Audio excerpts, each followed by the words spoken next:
आप देख रहे हैं इंडिया टाउन न्यूज, भारत की बात। जय जोहार, नमस्कार। आप देख रहे हैं इंडिया टाउन न्यूज और मैं हूं आपके साथ मर्सी। स्वागत है आप सभी का हमारे खास बुलेटिन राजनांदगांव की खबरों में। चलिए बुलेटिन की शुरुआत करने से पहले एक नजर आज की हेडलाइंस पर।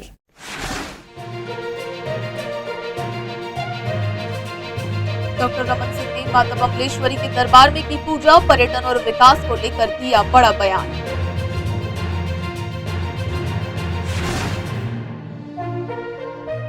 ओपीडी के दौरान घर में इलाज कर रहे डॉक्टर, आदेश की अनदेखी पर स्वास्थ्य विभाग करेगा कार्रवाई।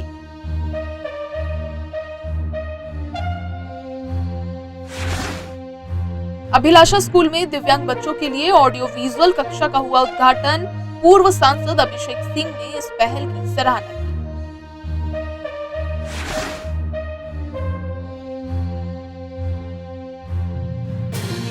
सेवा सहकारी समिति सैगोना में 800 बोरी खाद की हेराफेरी, घोटाले की जांच।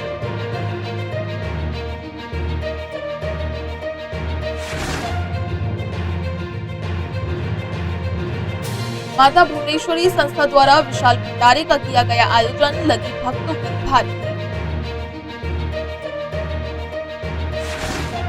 चलिए बुलेटिन की शुरुआत करते हैं डोंगरगढ़ से। चैत्र नवरात्र के शुभ अवसर पर छत्तीसगढ़ के विधानसभा अध्यक्ष डॉक्टर रमन सिंह अपने परिवार के साथ डोंगरगढ़ पहुंचकर मां बमलेश्वरी की पूजा अर्चना की और प्रदेश की खुशहाली की कामना की।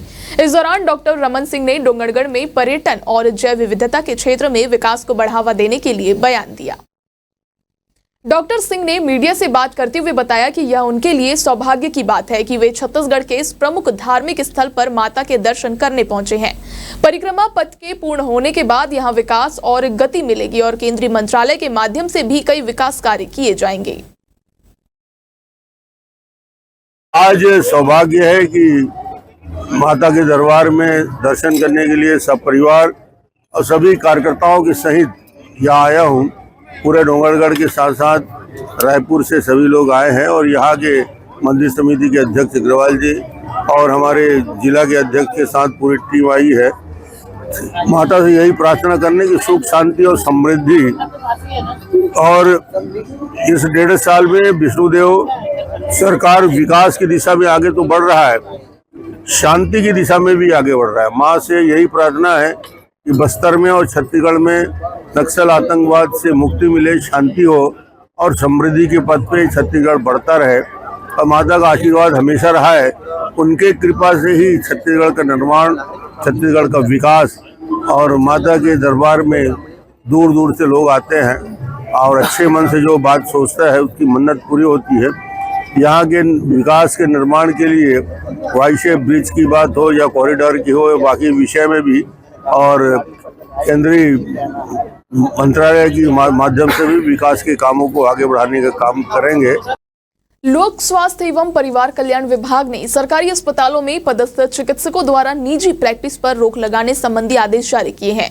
इस आदेश के तहत सरकारी अस्पतालों में कार्यरत चिकित्सकों को अपनी ड्यूटी के दौरान प्राइवेट प्रैक्टिस करने की अनुमति नहीं है, लेकिन खैरागढ़ के सिविल अस्पताल में पदस्थ चिकित्सक इस आदेश की अनदेखी करते हुए निजी क्लिनिक चला रहे हैं। इधर अस्पताल में पर्ची कटवाने के बाद मरीज घंटों तक डॉक्टरों का इंतजार करते रहते हैं। बावजूद इसके अधिकांश समय से केवल एक डॉक्टर ही ओपीडी में उपस्थित होते हैं, जबकि 4 डॉक्टरों की ड्यूटी तय है। स्वास्थ्य विभाग ने स्पष्ट निर्देश जारी किया है कि सरकारी अस्पतालों में पदस्थ डॉक्टर अपने सरकारी आवास में क्लिनिक का संचालन नहीं कर सकते हैं। मामले में स्वास्थ्य अधिकारी ने कहा कि जिन चिकित्सकों पर ओपीडी में समय पर ड्यूटी न करने और सरकारी आवास में क्लिनिक चलाने का आरोप है, उन पर नियमानुसार कार्रवाई की जाएगी। खांसी, हाथ पैर में दर्द। अच्छा, 4 बजे से आए हो, अभी तक डॉक्टर नहीं आए हैं। 8 दिन पहले में 9 बजे वो आए हैं, तो 12 बजे जांच हुई इसमें। इस समय अभी आपसे जानकारी मुझे मिल रही है कि डॉक्टर ड्यूटी में नहीं है। अभी शाम की ओपीडी का समय मार्च से 5 से 7 हो जाता है जी। वो इस समय 5 से 7 में शाम की ओपीडी रहती है, और यदि डॉक्टर नहीं मिल रहे तो भी मैं आपसे जो जानकारी प्राप्त हुई है उसका संज्ञान लेकर परीक्षण कराता हूँ, और यदि नहीं पाए जाते हैं नियम अनुसार तो उन पर कार्रवाई की जाएगी। राजनांदगांव के अभिलाषा स्कूल में दिव्यांग बच्चों के लिए एक नई पहल के साथ विधि डायग्नोस्टिक के फाउंडर और उनकी टीम की ओर से ऑडियो विजुअल कक्षा की शुरुआत की गई है, जिसका उद्घाटन पूर्व सांसद अभिषेक सिंह ने किया। इस नई ऑडियो विजुअल कक्षा की सुविधा दिव्यांग बच्चों को अध्ययन में आसानी प्रदान करेगी ताकि वे बेहतर तरीके से सीख सके और उनकी पढ़ाई में रुकावटें कम हो सके। पूर्व सांसद अभिषेक सिंह ने उद्घाटन के दौरान इस पहल की सराहना करते हुए कहा कि इस प्रकार की तकनीकी सहायता से बच्चों के लिए शिक्षा के दरवाजे खोलना बहुत अहम कदम है। उन्होंने कहा, ऑडियो विजुअल शिक्षा के बच्चों की समझ और ध्यान केंद्रित करने में मदद मिलेगी। आज एक बहुत ही मैं ऐसा कहूँ कि अच्छी सोच के साथ जो अभिलाषा के हमारे बच्चे हैं और ये संस्था जो दशकों से सेवा को ही मूल मंत्र मानकर इन बच्चों के जीवन को बेहतर बनाने के लिए हर संभव प्रयास कर रहे हैं। आज जो विधि डायग्नोस्टिक के फाउंडर हैं डॉक्टर विधि और उनकी पूरी टीम ने यहाँ के कुछ क्लासेस को ऑडियो विजुअल करने के दृष्टिकोण से, ताकि बच्चों को पढ़ाया और समझाया जाने वाला जो कंटेंट है उसको हम और सहज रोचक बना दें। और आज की दुनिया में जब लगभग सभी स्कूलों में तकनीक का अच्छा उपयोग हो रहा है, हम अपने अभिलाषा के बच्चों को भी बदलते हुए समय के साथ जोड़ें, नई तकनीक के साथ जोड़ें और इससे उनकी एजुकेशन की क्वालिटी में निश्चित रूप से बदलाव आएगा। बच्चों की थोड़ी रुचि भी बेहतर होती है और टीचर्स को भी कम समय में बेहतर तरीके से अपने विषय की प्रस्तुति को करने में मदद मिलती है। बेमेतरा जिले की सेवा सहकारी समिति सागौना में 800 से अधिक बोरी खाद की हेराफेरी का मामला सामने आया है। वित्तीय वर्ष के अंतिम ऑडिट में इस घोटाले का खुलासा हुआ, जिसमें यूरिया, डीएपी और अन्य खादों के भंडारण और विवरण में गड़बड़ी पाई गई है। यह घोटाला लगभग 6 लाख रुपए की अतिरिक्त लागत से जुड़ा हुआ है। यह पहली बार नहीं है जब समिति प्रबंधक योगेश पटेल विवादों में घिरे हो। इससे पहले भी धान खरीदी में गड़बड़ी को लेकर योगेश पटेल को कई बार नोटिस दिए गए थे। अब खाद के वितरण में गड़बड़ी और हेराफेरी की स्थिति ने उनके और खाद प्रभारी की भूमिका पर सवाल खड़े कर दिए हैं। घोटाले की जांच शुरू हो चुकी है। सहकारिता विभाग के सहायक आयुक्त और नोडल अधिकारी को खाद का भौतिक सत्यापन करने और रिपोर्ट प्रस्तुत करने के आदेश जारी किए गए हैं। वहीं कृषि विभाग के उप संचालक ने भी इस मामले की जांच के लिए असिस्टेंट डायरेक्टर को आदेश दिए हैं। हाँ, आज ही हमको दैनिक समाचार पत्र के माध्यम से पता चला है कि सेवा सहकारी समिति सगुना में वहाँ के कर्मचारियों द्वारा खाद में अफरा तफरी किया गया है, क्योंकि ये समिति जिला सहकारी केंद्रीय बैंक के मर्यादित दुर्ग की शाखा खंडसरा से संबद्ध है। अतः हम जिला नोडल अधिकारी बेमेतरा को निर्देशित कर रहे हैं कि वो इसकी जांच और तथ्य प्रतिवेदन कराए, प्राप्त करे और हमको दे, क्योंकि प्रत्येक वर्ष जो है 31 मार्च पर प्रत्येक सेवा समितियों में खाद का सत्यापन कराया जाता है। जी, आपके माध्यम से मुझे जानकारी प्राप्त हुई है। मैं अपने एक असिस्टेंट डायरेक्टर को जांच के लिए आदेशित कर रहा हूँ, तो स्वयं जाकर निरीक्षण करेंगे, जांच करके रिपोर्ट मुझे प्रस्तुत करेंगे। सर, क्या इसमें और कुछ बड़ी कार्रवाई किया जा सकती है? लापरवाही प्रबंधन के द्वारा जांच के बाद जो भी तथ्य सामने आएगा उसके आधार पर कार्रवाई की जाएगी। नवरात्र के सप्तमी के दिन राजनांदगांव के भुवनेश्वरी संस्था द्वारा भव्य भंडारे का आयोजन किया गया, जिसमें हजारों भक्तों ने भाग लिया और माता का प्रसाद ग्रहण कर आनंदित हुए। इस अवसर पर भक्तों की भारी भीड़ देखी गई। यह भंडारा 7 वर्षों से नवरात्र के सप्तमी के दिन आयोजित किया जाता है। इस भंडारे के आयोजन में विधि डायग्नोस्टिक संस्था के 50 से 60 सदस्य सेवा भाव में शामिल होते हैं। इन सदस्यों ने अपनी मेहनत और श्रद्धा से भंडारे का आयोजन किया ताकि अधिक से अधिक भक्त माता का प्रसाद प्राप्त कर सके। भक्तों ने इस आयोजन में बढ़ चढ़कर हिस्सा लिया और माता के आशीर्वाद से उत्साहित होकर प्रसाद ग्रहण किया। आपको बहुत प्रसादी में क्या प्रसादी में दिया जा रहा है? अभी तो उधर गए नहीं हम। लगभग कितनी भीड़ लोग? बहुत भीड़ है। ऐसा कार्यक्रम किस प्रकार से चल रहा है और होना चाहिए? नहीं होना चाहिए, हर साल अच्छी है। फिर मैं दर्शन करने आई थी माता रानी के, और यहाँ पे विशाल भंडारे का आयोजन किया गया है। मैं भी आई, यहाँ पे डिफरेंट टाइप के खीर, पूड़ी, सब्जी और पुलाव बढ़िया सा बट रहा है भंडारे में। मैं भी माता रानी के भोजन भंडारे में आई और मैंने बहुत अच्छे से भंडारा का भोजन पवाया, प्रसाद पवाया। पिछले 7 वर्षों से विधि डायग्नोस्टिक सेंटर नवरात्रि के 7वें दिन इस भंडारे का आयोजन करता आ रहा है और माता रानी की असीम कृपा है कि ये भंडारा हर बार अच्छे से सफलतम रूप से हो पाता है और लोग माँ का प्रसाद यहाँ से लेकर जाते हैं। और बहुत अच्छी बात यह है कि जितना सहयोग हमारा स्टाफ इसमें देता है वो बहुत सराहनीय है। उनके बिना और बाकी लोगों के बिना ये संभव नहीं है और माता रानी की कृपा से ज्यादा ये कुछ भी नहीं है। वक्त तो चला छोटे से ब्रेक का, खबरें और भी है, बने रहिए इंडिया टाउन न्यूज के साथ। अब खबर आपकी उंगलियों पर, हर खबर पर हमारा नजरिया। इंडिया टाउन न्यूज, भारत की बात। ब्रेक के बाद आप सभी का स्वागत है। बढ़ते हैं अगली खबर की ओर। स्वच्छता सर्वेक्षण के तहत राजनांदगांव शहर में सार्वजनिक शौचालयों का रिनोवेशन कार्य जारी है। शहर के विभिन्न क्षेत्रों में स्थित पुराने और खराब शौचालयों को ठीक किया जा रहा है और उसमें पानी की व्यवस्था भी सुनिश्चित की जा रही है ताकि शहर वासियों को कोई असुविधा न हो। यह पहल स्वच्छता सर्वेक्षण में शहर की रैंकिंग सुधारने और नागरिकों की सुविधाओं को बेहतर बनाने के लिए की जा रही है। नए रिनोवेटेड शौचालयों में साफ सफाई के साथ साथ उचित जल आपूर्ति की व्यवस्था भी की जा रही है ताकि लोगों को शौचालय का उपयोग करने में कोई परेशानी ना हो। राजनांदगांव में अभी जो हमारे कम्युनिटी टॉयलेट्स और पब्लिक टॉयलेट्स थे उसमें हमने 62 टॉयलेट्स को रिनोवेट कर रहे हैं। उसमें महिलाओं का 2 पिंक टॉयलेट भी शामिल है।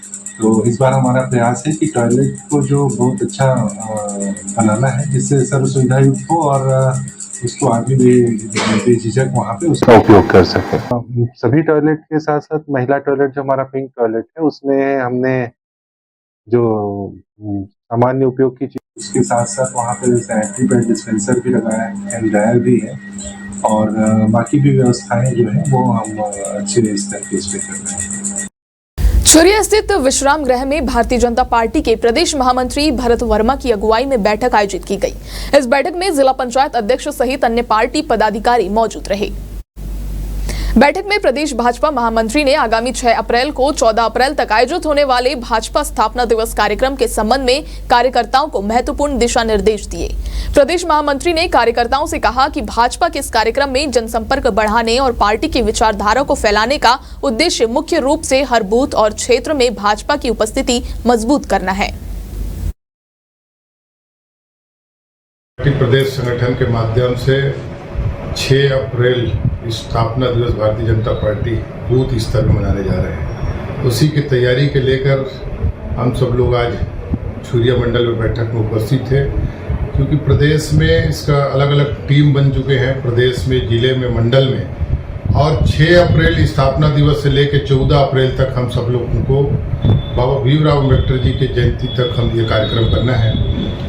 1 सप्ताह तक अलग अलग पखवाड़े के रूप में भारतीय जनता पार्टी यह कार्यक्रम करने जा रहे हैं। 6 अप्रैल को हम सब लोग अपने अपने घर में बूथ में झंडारोहण भी करना है। साथ में देश के यशस्वी प्रधानमंत्री माननीय नरेंद्र मोदी जी की योजना को लेकर आम जनता के बीच में जाना है। बेमेतरा के नवागढ़ क्षेत्र के ग्राम बेल टुकरी में हाल ही में आयोजित मिडिल और प्राइमरी स्कूल की परीक्षा ने शिक्षा व्यवस्था की पोल खोल दी। जहां ग्राम पंचायत भवन में मिडिल स्कूल के 40 से अधिक बच्चे कमरे में बैठकर परीक्षा देने के लिए मजबूर हो गए। वहीं पंचायत भवन के बाहर प्राथमिक स्कूल के 60 बच्चों ने टाट पट्टी पर बैठकर परीक्षा दी। बच्चों को ऐसी मुश्किलों का सामना करना पड़ा क्योंकि उनके स्कूलों में परीक्षा के आयोजन की कोई उचित व्यवस्था नहीं थी। इस संबंध में स्कूल के प्रधान पाठक का बयान भी विवादों में आ गया है। उन्होंने कहा कि पालक समिति की अनुमति से ही स्कूल खाली किया गया और बच्चों को पंचायत भवन में परीक्षा देने के लिए भेजा गया। ग्राम पंचायत में पेपर देना। कौन सी क्लास पढ़ते? चौथी। स्कूल भवन में कहाँ हो गया? पाठक जग हो रहा है तो पाठक में है। ये समिति द्वारा बैठक लेते हैं, आज ये 5वां साल है। हर वर्ष ऐसी बैठक लेके इसे अनुमति लेते हैं स्कूल की। किनसे अनुमति लेते हैं? शाला समिति से। पूरा ग्रामवासी में बैठक करके निर्णय लेते हैं, उनके लिए व्यवस्था करते हैं। तो बच्चे लोग को कहाँ बैठाते हैं? बच्चों लोग को पंचायत है, शासकीय भवन में, पंचायत भवन में हो रहा है सर। स्कूल भवन कहाँ गए? स्कूल भवन में क्या है, हर साल यज्ञ होता है ना, तो अनुमति लेके यज्ञ समिति वाले हैं, अनुमति लेके वहाँ एडजस्टमेंट करते हैं। सरकारी भवन और कहीं पर नहीं है, पंचायत भवन में संचालित कर रहे हैं। बच्चे जो है पेपर दिला रहे हैं, ऐसे में वो बाहर बैठ के तो धूप में पेपर दिला रहे हैं, आप यहाँ स्कूल भवन में यज्ञ हो रहा है, मिडिल के बच्चे अंदर बैठे थे। कंवर समाज द्वारा आयोजित सामूहिक आदर्श विवाह कार्यक्रम का आयोजन छुरिया के ग्राम तेलिन बांधा में किया गया। इस कार्यक्रम में मुख्य अतिथि के रूप में जिला पंचायत अध्यक्ष किरण रविंद्र वैष्णव शामिल हुई। आदर्श विवाह में कुल 5 जोड़े परिणय सूत्र में बंधे, जिन्हें समाज और परिजनों ने आशीर्वाद दिया। कार्यक्रम की शुरुआत में सभी अतिथियों ने शिव मंदिर में पूजा अर्चना की और फिर कार्यक्रम में शामिल होकर वर वधू को शुभकामनाएं दी। मुख्य अतिथि किरण रविंद्र वैष्णव ने अपने संबोधन में कहा, कंवर समाज ने सामूहिक आदर्श विवाह के आयोजन से समाज के अन्य वर्गों के लिए एक आदर्श प्रस्तुत किया है। यह आयोजन हमें सबक सिखाता है कि खर्चीली शादियों से बचते हुए एकता और सामूहिकता में शक्ति है। कांग्रेस की पूर्व पार्षद और पूर्व शहर महिला कांग्रेस अध्यक्ष सोनार पारा निवासी शीला रानी मोहबे का सिविल अस्पताल में हृदयघात से निधन हो गया। शीला रानी मोहबे की 2 पुत्रियां थी, जिनमें बड़ी बेटी दिव्या ने मां का अंतिम संस्कार किया और मुखाग्नि दी। उनके अंतिम संस्कार के दौरान कृषि उपज मंडी मुक्तिधाम में नगरवासियों का सैलाब उमड़ पड़ा। शीला रानी मोहबे समाज सेवा और राजनीति में सक्रिय थी। वे दिवंगत विधायक राजा देवव्रत सिंह के कार्यकाल में इतवारी बाजार वार्ड से पार्षद रही और वर्तमान में राजनीति से अलग होकर पिछले 5 से 6 सालों से नगर के लारा बांध स्थित अवंतीबाई लोधी स्कूल में शिक्षिका के रूप में अपनी सेवाएं दे रही थी।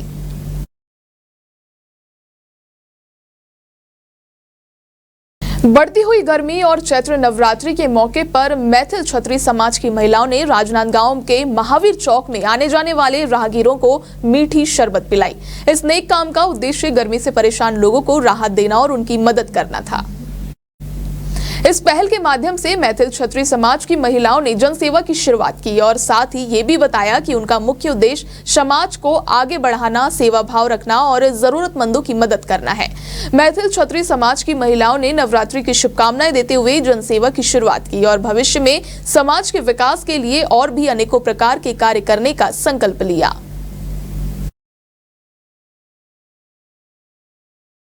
गर्मी का सीजन है, बहुत गर्मी अभी से मार्च महीना चल रहा है, उसके बावजूद भी इतना गर्मी बढ़ गया है। और उसके बाद गर्मी तो गर्मी, अभी नवरात्रि चल रहा है, इसलिए हम लोग नवरात्रि का शुभ अवसर चल रहा है, इसलिए हम लोग शरबत पानी बांट रहे हैं, अपने समाज की तरफ से बांट रहे हैं और पूरी महिला सक्रिय महिला है हम लोग की, और ये सब हम लोग मिल करके कर रहे हैं। कहीं ना कहीं ये है कि हम लोग ना बहुत दिन से सोच रहे थे कि हम लोग हमारे समाज का कुछ मतलब रामनवमी के समय कुछ करेंगे ऐसे करके, तो हम लोग सोचे कि स्टार्टिंग तो अभी हुआ नहीं था, पर अभी साल स्टार्टिंग किए हैं। अगले साल आने वाले समय में और कुछ करने का सोचे हैं, लेकिन अभी स्टार्टिंग हुआ शरबत बांटने का। और बस यही कि हमारे समाज को आगे बढ़ाना है। शरबत बांट रहे हैं, पानी पिला रहे हैं लोगों को, कितना राहत मिलता है?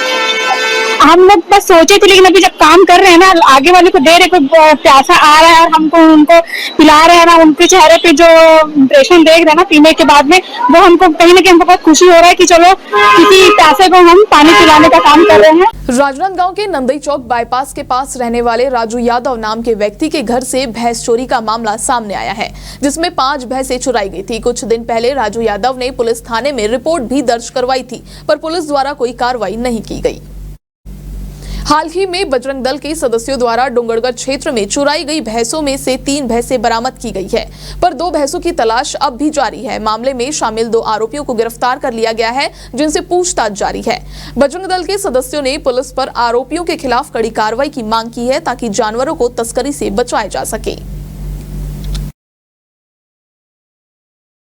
देखिए, आए दिन सड़क दुर्घटनाएं, एक्सीडेंट जैसे तमाम मामले आपको सुनाई में देते होंगे, सोशल मीडिया में ये सारी खबर चलते होंगे, मगर आज आपको मैं वो खबरों के तह तक के ले जाने वाला हूं। मैं अभी वर्तमान स्थिति में राजनांदगांव के बसंतपुर थाना परिसर में खड़ा हुआ और यहाँ पर जो आप तस्वीरों के माध्यम से देख पा रहे होंगे, काफी लोगों की तादाद, भीड़ यहाँ पर उमड़ पा रही है। आखिरकार ये भीड़ उमड़ने का कारण क्या है? मैं आपको बता दूं कि ये मामला गौ तस्करी को लेकर के आ रहा है, जिसमें बताया ये भी जा रहा है कि राजनांदगांव से भैंस के 5 नग भैंस को राजनांदगांव से ले जाकर के डोंगरगढ़ में किसी को बेच दिया गया और बेचने के बाद 2 गाय वहां से अभी तक के लापता है और 3 गायों को अभी यहाँ पर पुलिस के कब्जे में ला करके रखा गया है। आखिरकार इस मामले में क्या कुछ साक्षात्कार है, क्या कुछ सच है, वो सारी चीज की हम बात करेंगे। हमारे साथ अभी बजरंग दल सेना के संगठन के लोग भी मौजूद है। क्या कुछ मामला रहा था कि राजनांदगांव से भैंस यहाँ से गायब हो जाती है, डोंगरगढ़ में जाकर के मिलती है,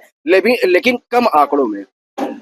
यही आंकड़ा कहाँ जा रहा है और कौन कर रहा है, इसके पीछे कौन है, यही जानकारी और यही सब चीजों को तह तक पुलिस पहुंचे और जानकारी ले और मुख्य आरोपियों को पकड़े। इसीलिए हम लोग यहाँ हिंदू संगठन के लोग यहाँ एकत्रित हुए हैं। ये पहला मामला नहीं है, इससे पहले भी कई बार गौवंश को तस्करी करते हुए पकड़ा गया है, लेकिन उतनी अच्छी कार्रवाई नहीं होने का इनका हिम्मत बढ़ा हुआ है। हम चाहते हैं शासन प्रशासन से, बसंतपुर थाने के स्टाफ वालों से कि अच्छी कार्रवाई हो और जो मुख्य आरोपी हैं उनका कमर टूटे। ये जो आरोपी जो अभी पकड़ाए हैं वो पहले भी हमारे बजरंगियों के द्वारा पकड़े गए थे, कोतवाली थाने में पकड़े गए हैं और भी अन्य थानों में पकड़े गए हैं, लेकिन उचित कार्रवाई नहीं होने के कारण ये छूट जाते हैं और फिर पकड़ाते हैं। और अभी जब पकड़ाया है तो इनका कहना है कि हम चोरी कर रहे थे, लेकिन जब चोरी कर रहे थे तो जब आपने 5 भैंसें चोरी की है तो 3 भैंसें हमारी कहाँ गई, इसकी तो जानकारी दे दीजिए। और इनका कोई पूरी तरह लापता है और इससे पहले भी कई बार इनको पकड़ा गया है और हर बार गौवंश से लापता हो जाती है। और जी, क्या ये भी माना जा सकता है कि जो 5 नग यहाँ से लेकर के जाया जाता है तो कहीं ना कहीं जब वो भैंस चर रहे होंगे, सड़कों पर घूम रहे होंगे, तभी उनको ले जाया जा सकता है? ये कहीं कहीं हमारे गौ पालकों की भी जो लापरवाही होती है, इसी कारण ऐसे हादसे होते हैं। जो मैं गौवंश को पालने वाले लोगों से भी कहना चाहूँ, अपने अपने गौ माताओं को, गौवंशों को अपने घरों में सुरक्षित रखें, ऐसा ढीला ना छोड़े जिससे दुर्घटनाएं शहर में होती है। और हम शासन प्रशासन भी इसकी प्रयास कर रही है। हम लोग पहले भी 2 बार बैठकों में भी गए हैं। शासन प्रशासन भी जो चौक चौराहों में जो गौवंश घुमंतु पशुएं हैं उनको भी एकत्रीकरण करके कहीं स्थायी उनकी जगह बनाया जाएगा। कुछ पशुओं के साथ में 2 लोगों को भी पुलिस के सामने हिरासत में लिया गया है। कुछ 4 से 5 लड़के भी पकड़ाए हैं जो चोरी करने के आरोप में पकड़ाए हैं। हम पुलिस प्रशासन से यही चाहते हैं कि जो चोरी करने वाले हैं और चोरी कराने वाले हैं और जहां गौवंश पहुंचते हैं पूरी तह तक पुलिस पहुंचे और बड़ी से बड़ी कार्रवाई हो। क्या ये भी माना जा सकता है कि जिन लोगों के द्वारा ये चोरी का संगीन आरोप किया जा रहा था, इस प्रकार के कृत्य किए जा रहे थे, तो इनका जो नेटवर्क है उन बड़े तस्करों तक के भी हो सकते हैं? ऐसा हो सकता है और हमें जहां तक हमें भी आशंका है ऐसा ही है, इसीलिए हम सब यहाँ पर आए हैं। और ऐसे लोग को कौन पनाह दे रहा है, कहाँ से इनको कैसे फंडिंग आ रही है, इनका इतना मनोबल कैसे बढ़ा हुआ है, ताकि ये बार बार हरकतें करते हैं, पकड़ाते हैं, बार फिर छूटते हैं, फिर पकड़ाते हैं।